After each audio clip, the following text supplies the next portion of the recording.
Tome 1, module 4, Existence et survie de l'esprit, guide d'étude numéro 3, preuve de l'existence et de la survie de l'esprit.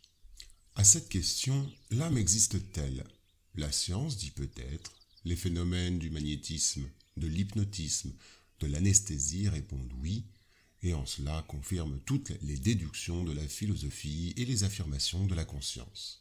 Contraint par l'évidence des faits à admettre une force directrice dans l'homme, un grand homme de matérialiste se réfugie dans une négation en prétendant que cette énergie s'éteint avec le corps, dont elle n'était qu'une émanation.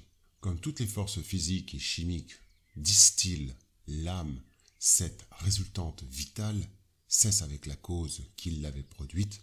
L'homme étant mort, l'âme est anéantie. Cela est-il possible ? Ne sommes-nous qu'un vulgaire amas de molécules sans solidarité les unes avec les autres?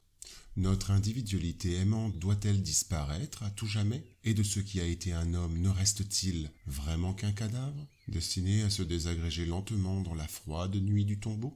La première réfutation de cette pensée, que l'esprit ou âme provient de la matière, vient du raisonnement logique de Descartes. Cogito ergo sum, je pense, donc je suis, qui pourrait être interprété comme suit. La matière, par elle-même, ne pense pas, donc il existe en moi, au-dessus de la matière, quelque chose qui est l'agent de la pensée. Pourrait-on admettre que c'est le cerveau qui sécrète cette pensée, comme le foie sécrète la bile? Ce serait illogique si l'on considère que la pensée étant un effet intelligent, demande l'existence d'une cause intelligente. Allan Kardec affirme que le doute concernant l'existence des esprits a pour cause première l'ignorance de leur véritable nature. On se les figure généralement comme des êtres à part dans la création et dont la nécessité n'est pas démontrée. Quelle que soit l'idée que l'on se fasse des esprits, cette croyance est nécessairement fondée sur l'existence d'un principe intelligent en dehors de la matière. Elle est incompatible avec la négation absolue de ce principe. Si la croyance aux esprits et à leurs manifestations, continue Kardec, était une conception isolée, le produit d'un système, elle pourrait avec quelques apparences de raison être suspectée d'illusion. Mais qu'on nous dise encore pourquoi on la retrouve si vivace chez tous les peuples anciens et modernes, dans les livres saints de toutes les religions connues, c'est, disent quelques critiques parce que, de tout temps, l'homme a aimé le merveilleux. Qu'est-ce donc que le merveilleux, selon vous? Ce qui est surnaturel? Qu'entendez-vous par le surnaturel? Ce qui est contraire aux lois de la nature. Vous connaissez donc tellement bien ces lois qu'il vous est possible d'assigner une limite à la puissance de Dieu. Eh bien, alors prouvez que l'existence des esprits et leurs manifestations sont contraires aux lois de la nature, que ce n'est pas et ne peut être une de ces lois. Suivez la doctrine spirit et voyez si cet enchaînement n'a pas tous les caractères d'une admirable loi qui résout tout ce que les lois philosophiques n'ont pu résoudre jusqu'à ce jour. Les phénomènes qui démontrent l'existence et la survie de l'esprit font l'objet de recherches, principalement à partir du XIXe siècle, par des personnes sérieuses et réputées dans plusieurs pays. Les recherches sur ce sujet sont très riches. Nous ne citerons à titre d'illustration que quelques-unes des modalités de ces phénomènes.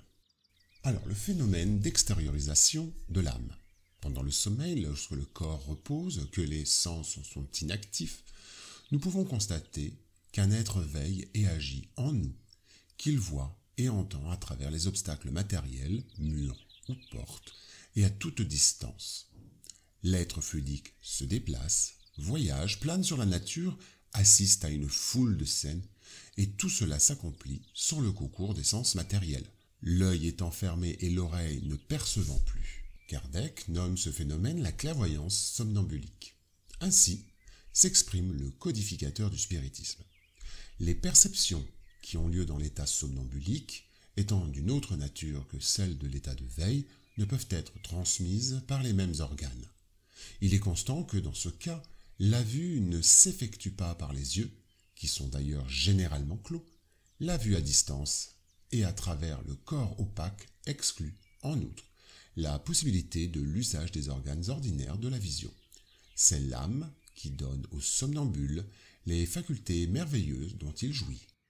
Phénomène des maisons hantées et transport d'objets. Le phénomène des maisons hantées est un des plus fréquents et des plus connus. On le retrouve un peu partout. Très nombreux sont les lieux hantés, les habitations dont les murs, les parquets et les meubles retentissent de coups et de vibrations. Dans certaines demeures, les objets se déplacent sans contact. Des pierres sont lancées du dehors par une force inconnue. On entend des bris de vaisselle, des cris, des bruits divers, qui incommodent et terrifient les gens impressionnables. L'histoire du spiritualisme moderne commença par un cas de hantise. Les manifestations de la maison hantée d'Idyville en 1848 et les tribulations de la famille Fox qui l'habitait sont bien connues. Pour cela, on vous réfère au guide d'étude 1 du module 2. Les phénomènes des tables tournantes. On appelle table tournante les communications des esprits par le mouvement circulaire imprimé à une table.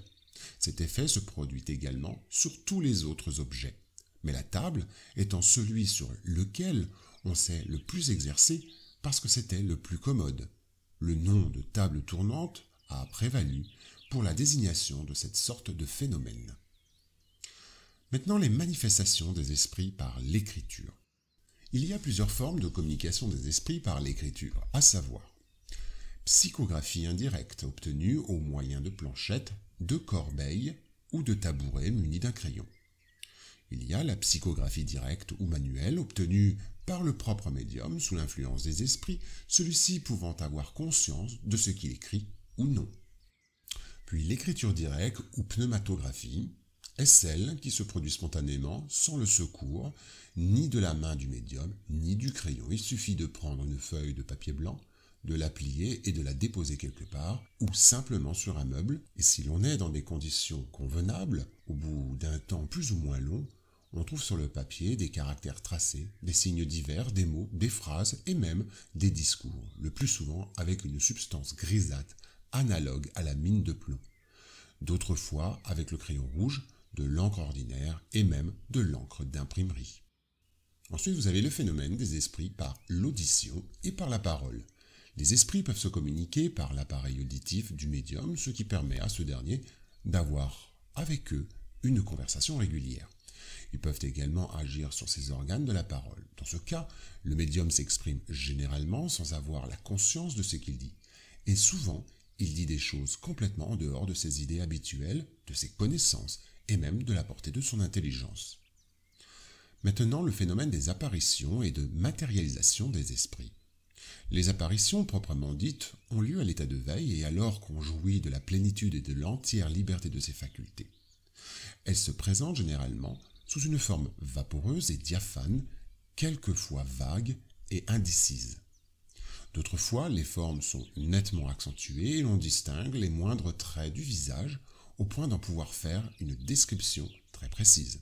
L'esprit qui veut ou peut apparaître revêt quelquefois une forme plus nette encore, ayant toutes les apparences d'un corps solide, au point de produire une illusion complète et de se faire croire que l'on a devant soi un être corporel. Dans quelques cas, enfin, et sous l'empire de certaines circonstances, la tangibilité peut devenir réelle, c'est-à-dire qu'on peut toucher, palper, sentir la même résistance, la même chaleur que de la part d'un corps vivant, ce qui ne l'empêche pas de s'évanouir avec la rapidité de l'éclair. Ce n'est plus alors par les yeux qu'on en constate la présence, mais par le toucher. Si l'on pouvait attribuer à l'illusion ou à une sorte de fascination l'apparition simplement visuelle, le doute n'est pas permis quand on peut la saisir, la palper, quand elle-même vous saisit et vous étreint. Les faits d'apparition tangible ou matérialisation sont les plus rares, mais ceux qui se sont passés par l'influence de quelques médiums puissants et qui ont toute l'authenticité de témoignages irrécusables prouvent et expliquent ce que l'histoire rapporte au sujet des personnes qui se sont montrées depuis leur mort avec toutes les apparences de la réalité. Phénomène de la xénoglossie. Les phénomènes de la xénoglossie sont ceux dans lesquels le médium non seulement parle ou écrit des langues ignorées, mais les parle ou les écrit en formulant des observations originales et en conversant avec les assistants. Transcommunication instrumentale, appelée communément TCI. Ce phénomène couvre les manifestations des esprits par l'intermédiaire de moyens techniques comme le magnétophone, radio, répondeur, ordinateur, fax, télévision, téléphone ou plus récemment téléphone, Skype, ensemble d'appareils qui permet à l'entité spirituelle d'apparaître sur l'écran et parler en même temps par le téléphone. Les expériences de mort imminente, EMI, c'est l'état de mort clinique éprouvé par une personne pendant quelques instants en revenant par la suite à la vie physique. Les récits des personnes qui ont passé par cette expérience coïncident avec les enseignements du spiritisme et des religions qui acceptent la réincarnation. Phénomène de la vision sur le lit de mort. Au moment de la mort, les perceptions du monde spirituel sont courantes et celui qui est en phase de désincarnation peut même visiter parents et amis pour leur dire au revoir. Des recherches sérieuses démontrent que ces phénomènes ne sont pas que de simples hallucinations. Les phénomènes qui prouvent la réincarnation.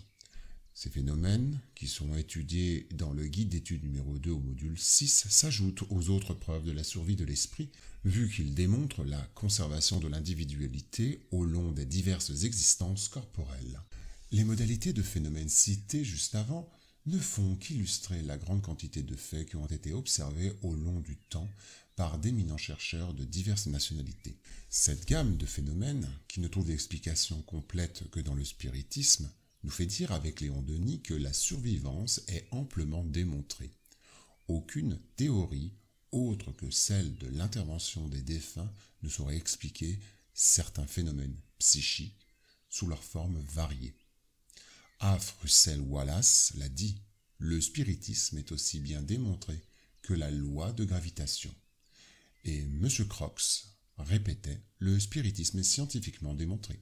En résumé, nous pouvons dire que les preuves de la survivance abondent pour ceux qui les recherchent d'un cœur sincère, avec intelligence et persévérance. Ainsi, la notion d'immortalité se dégage peu à peu des ombres accumulées par les sophismes et les négations, et l'âme humaine s'affirme dans sa réalité impérissable.